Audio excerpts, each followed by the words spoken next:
Un curso de milagros. Introducción y capítulo 1. Introducción. Este es un curso de milagros. Es un curso obligatorio. Solo el momento en que decidas tomarlo es voluntario. Tener libre albedrío no quiere decir que tú mismo puedas establecer el plan de estudios. Significa únicamente que puedes elegir lo que quieres aprender en cualquier momento dado. Este curso no pretende enseñar el significado del amor, pues eso está mucho más allá de que se puede enseñar. Pretende, no obstante, despejar los obstáculos que impiden experimentar la presencia del amor, el cual es tu herencia natural. Lo opuesto al amor es el miedo, pero aquello que lo abarca todo no puede tener opuestos. Este curso puede, por lo tanto, resumirse muy simplemente de la siguiente manera. Nada real puede ser amenazado, nada irreal existe. En esto reside la paz de Dios. Capítulo 1. El significado de los milagros. 1.1. Principios de los milagros. 1. No hay grados de dificultad de los milagros. No hay ninguno que sea más difícil o más grande que otro. Todos son iguales. Todas las expresiones de amor son máximas. 2. Los milagros de por sí no importan. Lo único que importa es su fuente, la cual está más allá de toda posible evaluación. 3. Los milagros ocurren naturalmente como expresiones de amor. El verdadero milagro es el amor que los inspira. En ese sentido, todo lo que procede del amor es un milagro. 4. Los milagros significan vida, y Dios es el dador de la vida. Su voz te guiará muy concretamente, se te dirá todo lo que necesites saber. 5. Los milagros son hábitos y deben ser involuntarios. No deben controlarse conscientemente. Los milagros seleccionados consistentemente pueden proceder de un asesoramiento acertado. 6. Los milagros son naturales. Cuando no ocurren es que algo anda mal. 7. Todo el mundo tiene derecho a los milagros, pero antes es necesario una purificación. 8. Los milagros curan porque suplen una falta. Los sobran aquellos que temporalmente tienen más para aquellos que temporalmente tienen menos. 9. Los milagros son una especie de intercambio. Como toda expresión de amor, que en el auténtico sentido de la palabra es siempre milagrosa, dicho intercambio invierte las leyes físicas. Brindan más amor tanto al que da como al que recibe. 10. Cuando se obran milagros con vistas a hacer de ellos un espectáculo para atraer creyentes, es que no se ha comprendido su propósito. 11. La oración es el vehículo de los milagros. Es el medio de comunicación entre lo creado y el creador. Por medio de la oración se recibe amor y por medio de los milagros se expresa amor. 12. Los milagros son pensamientos. Los pensamientos pueden representar el nivel inferior o corporal de experiencia, o el nivel superior o espiritual de experiencia. Uno de ellos da lugar a lo físico. El otro crea lo espiritual. 13. Los milagros son a la vez comienzos y finales, y así alteran el orden temporal. Son siempre afirmaciones de renacimiento que parecen ir hacia atrás, pero que en realidad van hacia adelante. Cancelan el pasado en el presente y de este modo liberan el futuro. 14. Los milagros dan fe de la verdad. Son convincentes porque proceden de la convicción. Sin convicción degeneran en magia, que es insensata y por lo tanto destructiva, o más bien el uso no creativo de la mente. 15. Todos los días deberían consagrarse a los milagros. El propósito del tiempo es capacitarte para que aprendas a usarlo de forma constructiva. El tiempo es, por lo tanto, un recurso de enseñanza y un medio para alcanzar un fin. El tiempo cesará cuando ya no sea útil para facilitar el aprendizaje. 16. Los milagros son recursos de enseñanza para demostrar que dar es tan bienaventurado como recibir. Aumenta la fortaleza del que da y simultáneamente le da fortaleza al que recibe. 17. Los milagros trascienden el cuerpo. Son cambios súbitos al dominio de lo invisible, más allá del nivel corporal. Por eso es por lo que curan. 18. El milagro es un servicio, es el máximo servicio que le puedes prestar a otro. Es una manera de amar al prójimo como a ti mismo en la que reconoces simultáneamente tu propia valía y la de él. 19. Los milagros hacen que las mentes sean una en Dios. Se basan en la cooperación, porque la filiación es la suma de todo lo que Dios creó. Los milagros reflejan, por lo tanto, las leyes de la eternidad, no las del tiempo. 20.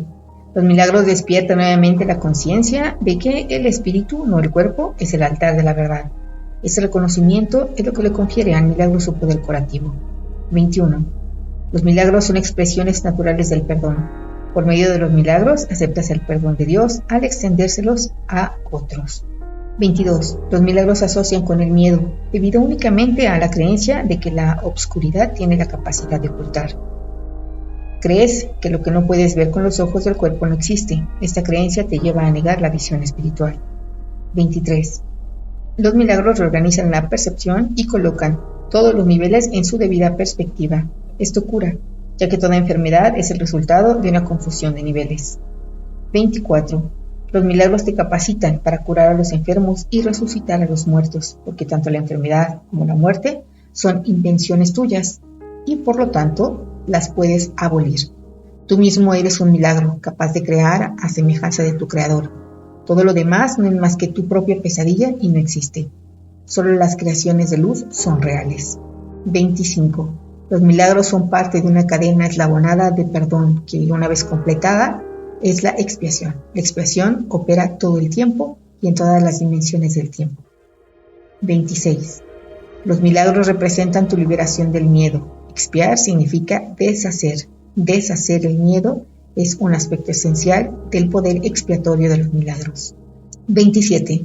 Un milagro es una bendición universal de Dios a todos mis hermanos por mediación mía. Perdonar es el privilegio de los perdonados.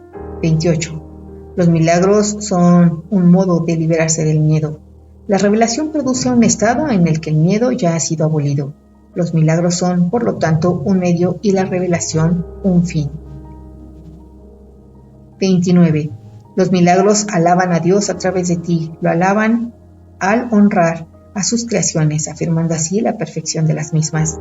Curan porque niegan la identificación con el cuerpo y afirman la identificación con el espíritu. Dado que los milagros reconocen el espíritu, ajustan los niveles de percepción y los muestran en su debido lugar.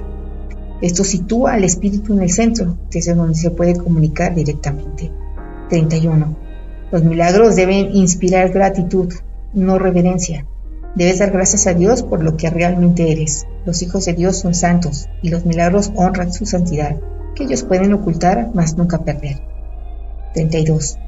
Yo inspiro todos los milagros, que en realidad son intercesiones. Interceden en favor de tu santidad y santifican tus percepciones.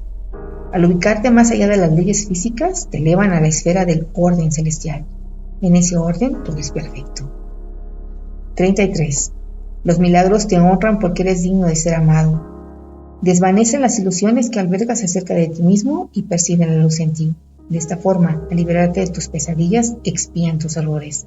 Al liberar a tu mente de la presión de tus ilusiones, restauran la cordura en ti. 34. Los milagros le devuelven a la mente su llenura. Al expiar su sensación de carencia, establecen perfecta protección. La fortaleza del espíritu no da cavidad a intromisiones. 35. Los milagros son expresiones de amor, pero puede que no siempre tengan efectos observables. 36. Los milagros son ejemplos de un pensamiento recto, que armoniza tus percepciones con la verdad tal como Dios las creó. 37. Un milagro es una corrección que yo introduzco en el pensamiento falso. Actúa como un catalizador, disolviendo la percepción errónea y reorganizándola debidamente. Esto te coloca bajo el principio de la expiación de la percepción sana. Hasta que esto no ocurra, no podrás conocer el orden divino. 38. El Espíritu Santo es el mecanismo de los milagros. Él reconoce las creaciones de Dios, así como tus ilusiones. Separa lo verdadero de lo falso mediante su capacidad para percibir totalmente en vez de selectivamente. 39. El milagro elimina el error porque el Espíritu Santo lo identifica como falso y irreal. Esto es lo mismo que decir que al percibir la luz, la oscuridad desaparece automáticamente. 40. El milagro reconoce que todo el mundo es tu hermano, así como mi hermano también. Es una manera de percibir la marca universal de Dios. 41. El contenido perceptual de los milagros es la plenitud. De ahí que puedan corregir o redimir la errada percepción de carencia. 42. Uno de los mayores beneficios que se deriva de los milagros es su poder para liberarte de tu falso sentido de aislamiento, privación y carencia. 43. Los milagros surgen de un estado mental milagroso o de un estado de estar listos para ellos. 44. Los milagros son expresiones de una conciencia interna de Cristo y de haber aceptado su expresión. 45. Un milagro nunca se pierde. Puede afectar a mucha gente que ni siquiera conoces y producir cambios inimaginables en situaciones de las que ni siquiera eres consciente. 46. El Espíritu Santo es el medio de comunicación más elevado. Los milagros no entrañan ese tipo de comunicación debido a que son medios de comunicación temporales. Cuando retornes a la forma original de comunicación con Dios o revelación directa, los milagros dejarán de ser necesarios. 47. El milagro es un recurso de aprendizaje que reduce la necesidad del tiempo. Establece un intervalo temporal fuera de lo normal que no está sujeto a las leyes usuales del tiempo. En ese sentido, es intemporal. 48. El milagro es el único recurso que tienes a tu inmediata disposición para controlar el tiempo. Solo la revelación lo trasciende al no tener absolutamente nada que ver con el tiempo. 49. El milagro no distingue entre diferentes grados de percepción errónea. Es un recurso para sanar la percepción que es eficaz independientemente del grado o dirección del error. En eso radica su verdadera imparcialidad. 50. El milagro compara lo que tú has hecho con la creación, aceptando como cierto lo que concuerda con ella y rechazando como falso lo que no. Estos 50 principios los pueden encontrar también en mi canal de YouTube. Es una presentación con música. 1.2. La revelación, el tiempo y los milagros. La revelación produce una suspensión completa, aunque temporal, de la duda y el miedo. Refleja la forma original de comunicación entre Dios y sus creaciones, la cual entraña la sensación extremadamente personal de creación que a veces se busca en las relaciones físicas. La proximidad física no puede proporcionarla. Los milagros, en cambio, son genuinamente interpersonales y conducen a un auténtico acercamiento a los demás. La revelación te une directamente a Dios. Los milagros te unen directamente a tu hermano. Ni la revelación ni los milagros emanan de la conciencia, aunque ambos se experimenten en ella. La conciencia es el estado que induce a la acción, aunque no la inspira. Eres libre de creer lo que quieras y tus actos dan testimonio de lo que crees. La revelación es algo intensamente personal y no puede transmitirse de forma que tenga sentido. De ahí que cualquier intento de describirla con palabras sea inútil. La revelación induce solo a la experiencia. Los milagros, por otra parte, inducen a la acción. Por ahora, resultan más útiles debido a su naturaleza interpersonal. En esta fase del aprendizaje, obrar milagros es importante porque no se te puede forzar a que te liberes del miedo. La revelación es literalmente inefable porque es una experiencia de amor inefable. La reverencia se debe reservar solo para la revelación, a la que se puede aplicar perfecta y correctamente.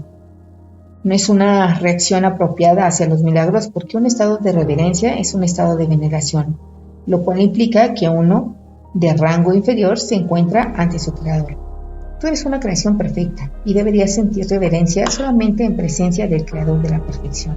El milagro es, por lo tanto, un gesto de amor entre iguales. Los que son iguales no deben sentir reverencia los unos por los otros, pues la reverencia implica desigualdad. Por consiguiente, no es una reacción apropiada hacia mí. Un hermano mayor merece respeto por su mayor experiencia y obediencia por su mayor sabiduría. También merece ser amado por ser un hermano y devoción si es devoto. Es tan solo mi devoción por ti lo que me hace merecedor de la tuya. No hay nada con respecto a mí que tú no puedas alcanzar. No tengo nada que no proceda de Dios. La diferencia entre nosotros por ahora estriba en que yo no tengo nada más. Esto me coloca en un estado que en ti es solo latente.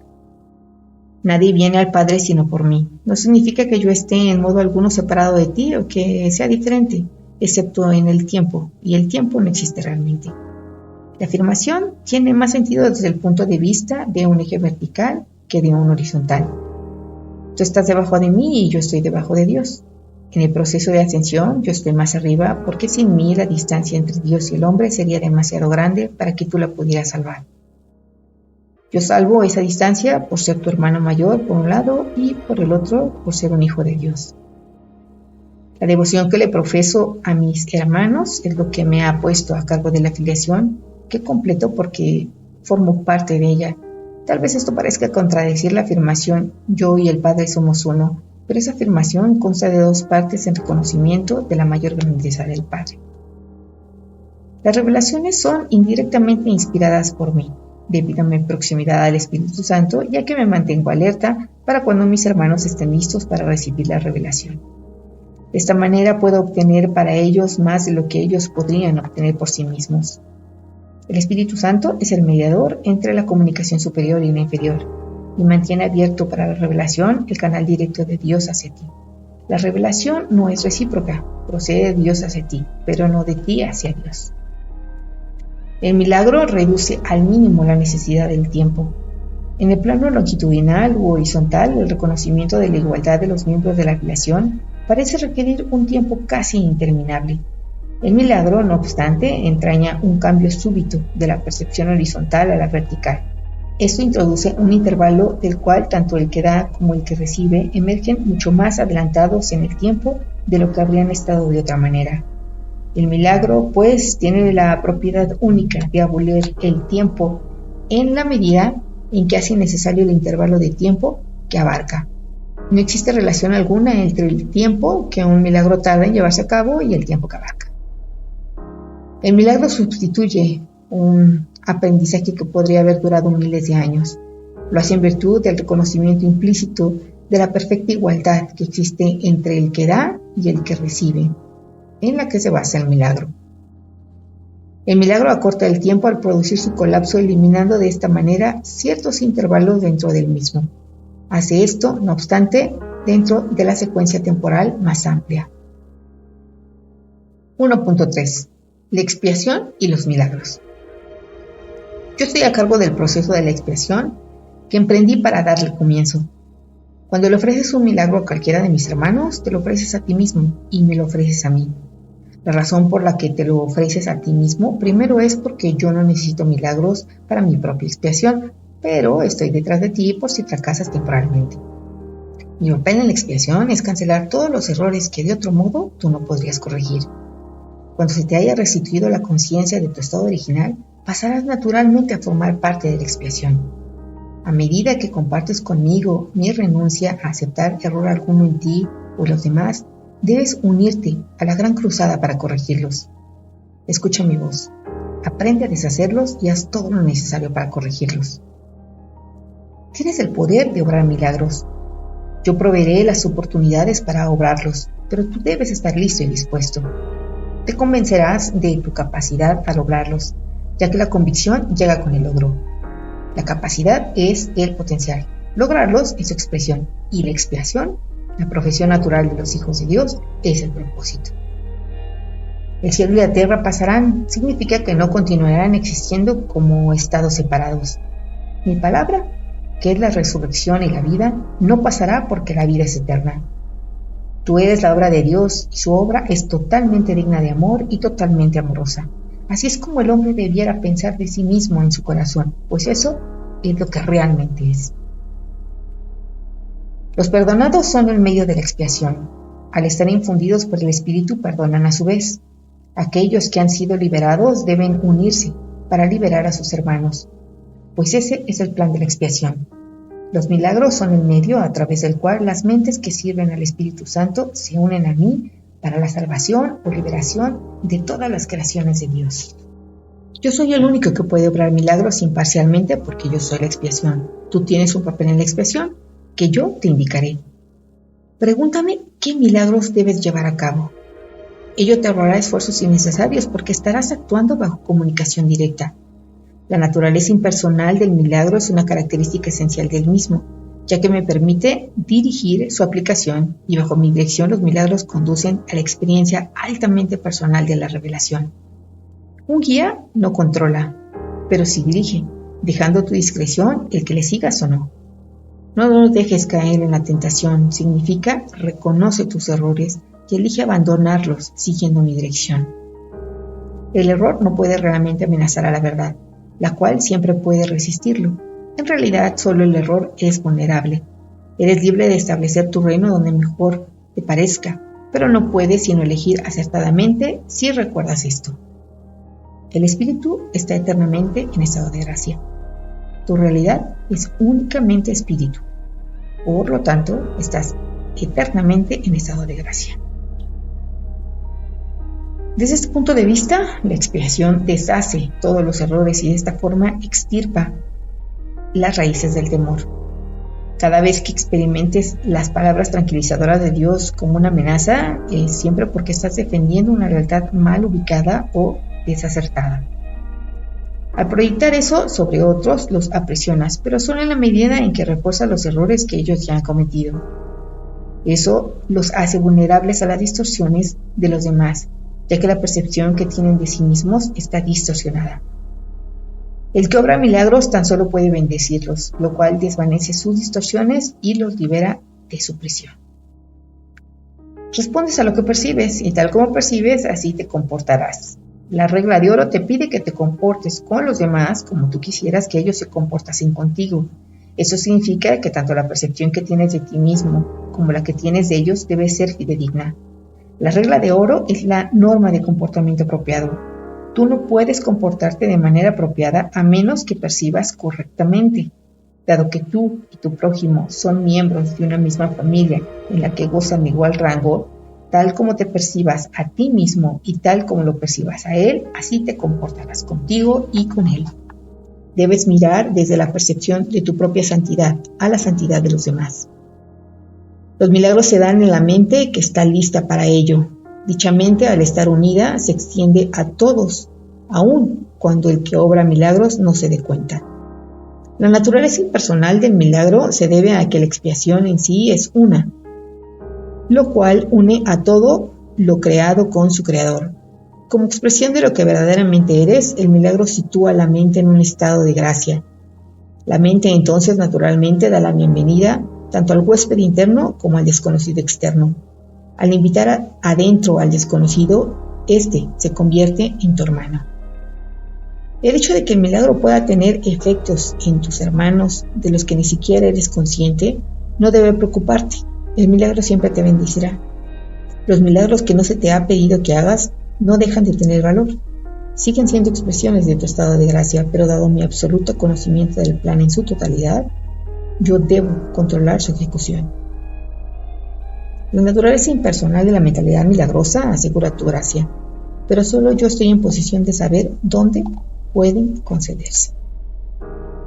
Los milagros son selectivos únicamente en el sentido de que se canalizan hacia aquellos que pueden usarlos en beneficio propio, puesto que esto hace que sea inevitable el que los extienda a otros, se suelda una fuerte cadena de expiación. Esta selectividad, sin embargo, no toma en cuenta la magnitud del milagro mismo, ya que el concepto de tamaño existe en un plano que de por sí es irreal. Dado que el milagro tiene como objeto restablecer la conciencia de la realidad, no sería eficaz si estuviera limitado por las leyes que gobiernan el error que tiene como objeto corregir. 1.4. ¿Cómo escapar de la oscuridad? Escapar de la oscuridad comprende dos etapas. Primera, el reconocimiento de que la oscuridad no puede ocultar nada. Este paso generalmente da miedo. Segunda, el reconocimiento de que no hay nada que desees ocultar, aunque pudieras hacerlo. Este paso te libera del miedo. Cuando ya no estés dispuesto a ocultar nada, no solo estarás dispuesto a entrar en comunión, sino que entenderás también lo que es la dicha y la paz. La oscuridad, de hecho, jamás podría ocultar a la santidad, pero tú puedes engañarte a ti mismo al respecto. Este engaño te hace temer porque te das cuenta en tu corazón de que es un engaño y realizas enormes esfuerzos por establecer su realidad. El milagro sitúa la realidad en el lugar que le corresponde, y a la realidad le corresponde estar únicamente en el espíritu, y el milagro reconoce únicamente la verdad. De este modo, desvanece las ilusiones que albergas con respecto a ti mismo, y te pone en comunión contigo mismo y con Dios.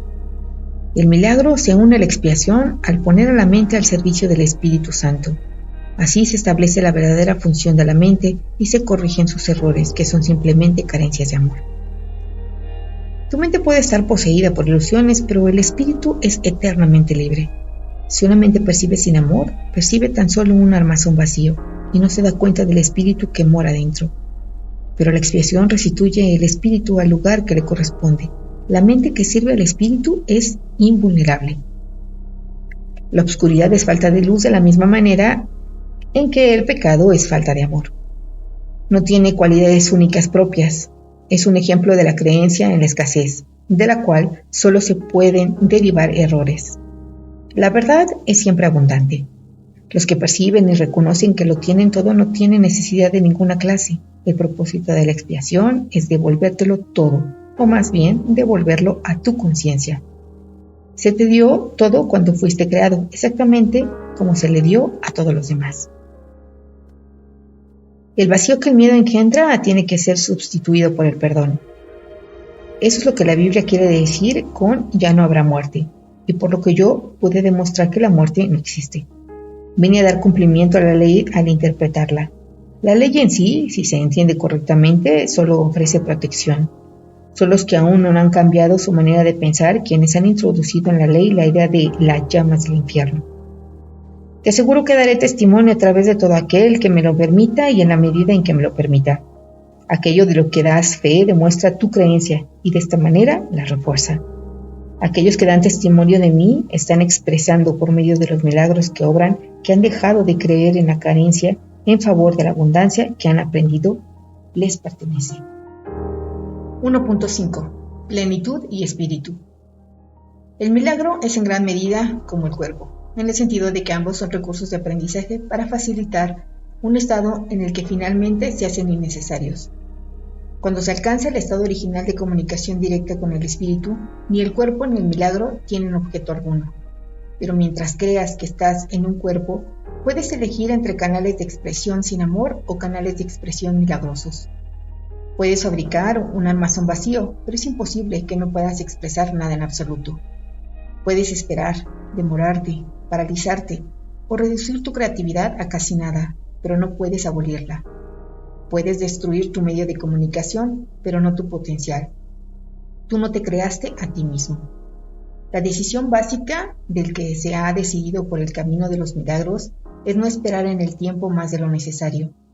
El tiempo puede causar deterioro y también puede desperdiciarse. El que obra milagros, por lo tanto, acepta gustosamente el factor de control del tiempo. Reconoce que cada colapso de tiempo nos acerca más a todos al punto en el que finalmente nos podemos liberar de él y en el que el Hijo y el Padre son uno. Igualdad no quiere decir igualdad ahora. Cuando cada cual reconozca que lo tiene todo, las aportaciones individuales a la filiación dejarán de ser necesarias. Cuando la expiación se haya completado, todos los hijos de Dios compartirán todas las aptitudes. Dios es imparcial. Todos sus hijos disponen de todo su amor, y Él da todos sus dones libremente a todos por igual. Excepto que se vuelvan como niños pequeños, significa que a menos que reconozcas plenamente tu completa dependencia de Dios, no podrás conocer el poder real del Hijo en su verdadera relación con el Padre. El que los hijos de Dios sean especiales no procede de una condición de exclusión, sino de una inclusión. Todos mis hermanos son especiales. Si creen estar privados de algo, su percepción se distorsiona. Cuando esto ocurre, toda la familia de Dios, la filiación, sufre un deterioro en sus relaciones. En última instancia, todo miembro de la familia de Dios tiene que retornar. El milagro le exhorta a retornar porque lo bendice y lo honra, aun cuando esté ausente en espíritu. De Dios no se hace burla, no es una amenaza, sino una garantía. Dios habría sido burlado si alguna de sus creaciones careciera de santidad. La creación es plena, y la señal de la plenitud es la santidad. Los milagros son afirmaciones de filiación, que es un estado de compleción y abundancia. Todo lo que es verdadero es eterno y no puede cambiar ni ser cambiado. El espíritu es, por lo tanto, inalterable porque ya es perfecto, pero la mente puede elegir a quién desea servir. El único límite en su elección es que no puede servir a dos amos. La mente, si así lo elige, puede convertirse en el medio a través del cual el espíritu crea en conformidad con su propia creación. De no elegir eso libremente, retiene su potencial creador, pero se somete a un control tiránico en lugar de a uno autoritativo. Como resultado de ello, aprisiona, pues tales son los dictados de los tiranos. Cambiar de mentalidad significa poner tu mente a disposición de la verdadera autoridad. El milagro es señal de que la mente ha elegido dejarse guiar por mí en el servicio a Cristo. La abundancia de Cristo es el resultado natural de haber decidido seguirle. Hay que arrancar todas las raíces que están a flor de tierra porque no son lo suficientemente profundas para sustentarte.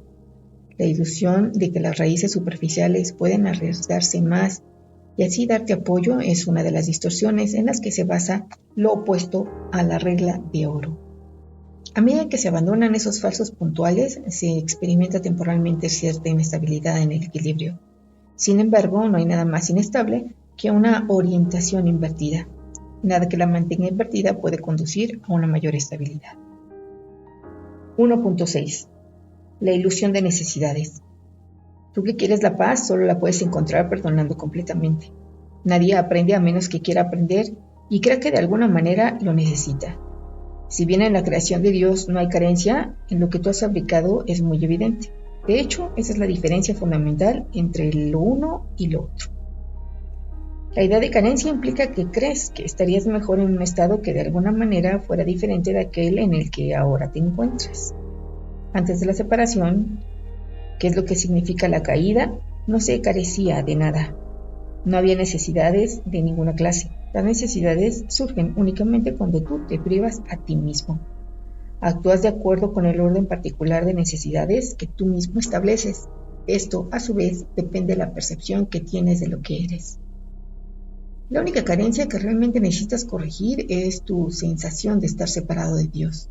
Esa sensación de separación jamás habría surgido si no hubieras distorsionado tu percepción de la verdad, percibiéndote hacia ti mismo como alguien necesitado.